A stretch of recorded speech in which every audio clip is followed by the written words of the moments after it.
Alright, well, it's been a minute. It most certainly has been a minute. I honestly can't even tell if that shit's in my face. So this is what I'm in. I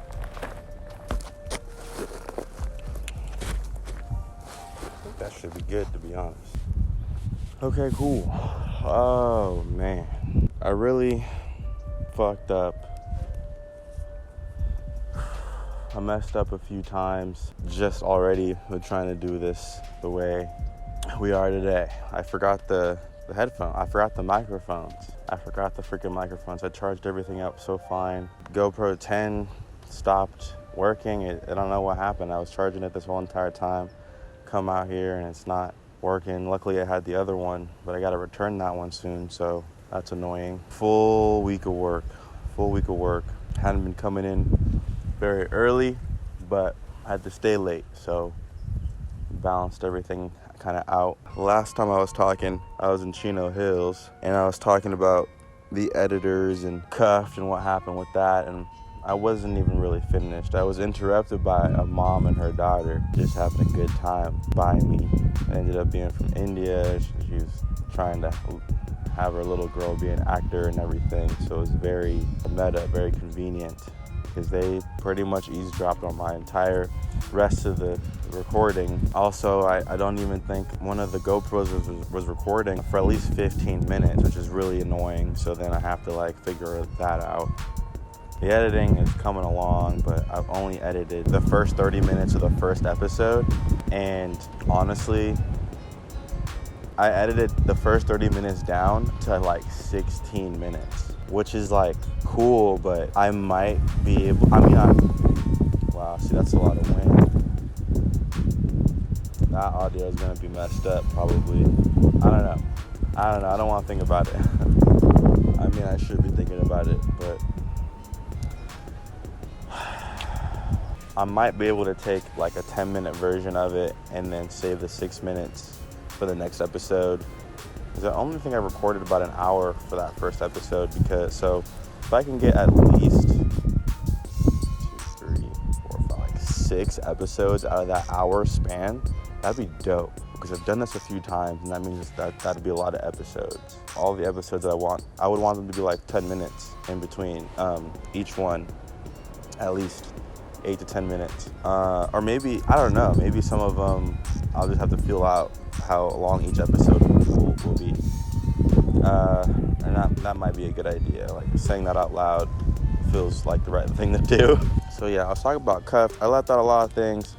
Mainly one of the things was how I think I kind of underplayed how intense the meeting was when I was firing these guys. The editor, the main editor for the Gold program at the time, he had asked me not to say anything. He was like, you can't tell anybody that I'm telling you what your editor's mentor said, which was that my editor didn't want to look at my notes because he didn't think that they were good enough. So he just completely ignored them. I got the information from the Gold mentor, and he was telling me that you couldn't tell anybody where I got the information from, you know what I'm saying? So I knew it was bad, vibes from at least my editor. My mentor was just looking out for me also, but like for mostly like himself, definitely. Like for him to even come back and say that you can't come back, he was just from trying to protect himself regardless. Like, he talks his shit and he could back it up as far as editing goes. And yeah, I could feel it, like he was doing the right thing in his mind as far as letting me go and reach out of his pool of professional editors to edit this short and everything. And I feel like he's fine. I don't have any it is what it is, I went to Edit Fest, and this guy is freaking there, and he read his book, got him his favorite snacks, and sat behind him when he was editing one of his later movies. And then also, there was the fact that he wrote a whole statement against me, and the editor, one of my main editors, he wrote a whole statement, an email. He emailed it to the entire crew, including the professors, except for me. And this is almost right after the meeting where I tried to fire the guys. I read through I barely read through it, but all I noticed was I skimmed through it and my name was all over it, and it was wild. He like saying all this stuff on me, he was making it known to everybody how threatened by my attitude they were of me. And I bet to a lot of these people in my crew who, you know, moved on, graduated, and are not affiliated with me or the film, we were super blindsided by the email, also because of how they know me. They must have thought it was like really out of character, or something must have really went down, because no one reached out except for the people that were, you know, somewhat affiliated with the film after we graduated. You know, one of the camera guys, he reached out to me and he was like asking me if it was true, like all this stuff, and I was like, that's weird, you know, for you to even ask, you know. And like I had already told this person, I had a FaceTime call immediately after the firing meeting, you know what I'm saying? I called him immediately afterward, and he's trying to act like, you know, something else went down. After I told him, like, nah, this is what was said, like, you know what I'm saying? I don't know what you're talking about, or if you think that, you know, how, you know, like he doesn't know me anymore. That was kind of dumb. And then, you know, my other guy, he, you know, has known me for a lot longer, and he was just making sure everything was good, because, you know, it didn't sound like me. That's why I was like, okay, then, like, there's two different kinds of people right now, two different kinds of friends. So it was just bizarre, and there were so many different aspects. You know, Sterling was telling me I was doing the right thing as far as, you know, the school was the studio, the new editor that I got from the Gold mentor editor guy. She was telling me I was doing the wrong thing. I wasn't fighting hard enough as a black director, as a black person for my film. You know, I'm the only black person. You know, something's not adding up, and all these things are happening. The pandemic was going on, but some of these things were not adding up for the amount of time that went by for me not to get my footage. You know, there was a time I started to think, like, or maybe started to realize, like, in hindsight, the dialogue of the movie, of the short, was not something that my editors were comfortable being a part of, you know what I'm saying, politically, you know what I'm saying, or even personally, or maybe their family, you know, who knows. And I'd hate to think that, and I was starting to think that, and I didn't want to think that anymore. So I think I also mentioned that people were starting to reach out to me asking what's up with my film, because apparently ours is the last one to be finished before we all go off to a photo cam to get the films colored.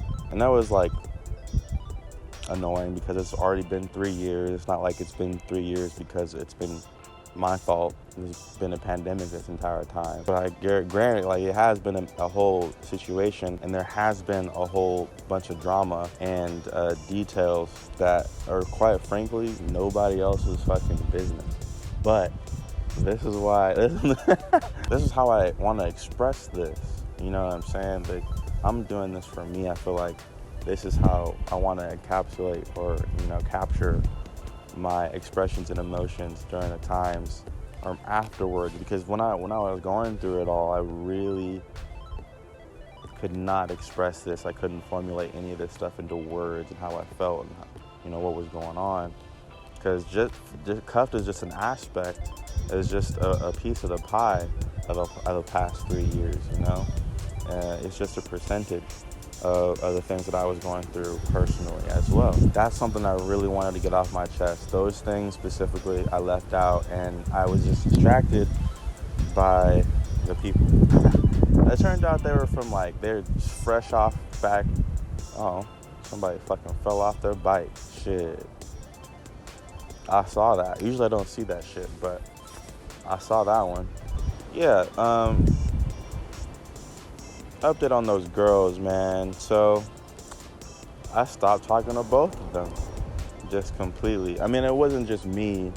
I think, so this is what happened. The first girl, Ama, she I ended up like standing her up the first night, and then we ended up, you know, still hanging out, smoking or whatever at her place, and then, like, nothing even went down, but it was cool. And then you know, she ghosted me for like cool 3 days, and then was like hopping back and was out of town, and like I was like, wow, that's kind of whack. And then she got on me about like, oh, you set me up, and I was like, yeah, that's pretty bad. I was like FaceTiming her, and then we just kind of fell off. The other girl, fucking, I don't remember her name. We ended up going to, I asked her out to go stargazing, right? And we ended up going stargazing in Malibu, except for the fact that it was overcast and we couldn't see shit. But the moon was out, and there was a dope ring around the moon, which was nice. Then I took her to this view spot that I know in LA, where you can kind of see a 360 view of LA. And it was dope. You know, I had my blankets and, you know, a lawn chair, and, you know, she sat on my lap, and it was cool. We were vibing. But, you know, nothing more than that. It was the first day that it was what it was. She ghosts me, never speaks to me ever again. And it wasn't like it was bad. The thing was, we had dinner before that even, too. We had some fucking udon noodles, and it was like a vibe. So, you know, that's just the way it goes. I ended up talking to some girl from Mexico. She was from originally in San Diego, but she was down in Mexico because she got family down there, and she was like a dentist or whatever, or some type of something. Phone sex is overrated. Like, I was just horny, bro.